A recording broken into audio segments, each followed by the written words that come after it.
नमस्कार मित्रांनो. संध्याकाळच्या 9:15 वाजले असतील आता आणि आता दुकान बंद करायची वेळ झाली. पण आता दुकान मी लवकर बंद करू शकत नाही.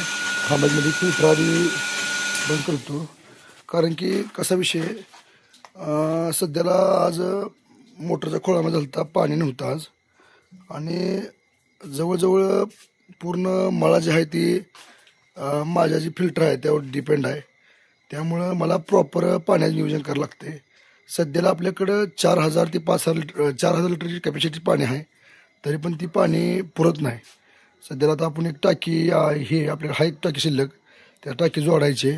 आता 9:9:30 वाजले त्या. आपली काय जर झालं तर आज टाकी जोडून सगळं प्रॉपर पाणी नियोजन करावं लागते. कारण की आज थोडीशी कस्टमरची गैरसोय झाली. आजपर्यंत आपल्या कधी कस्टमरची गैरसोय होऊ देत नाही आपण.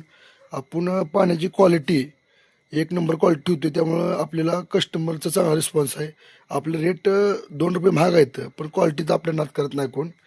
आणि वेळेत पाण्याचं सोय केल्यामुळं कस्टमर कधी माघार जात नाही.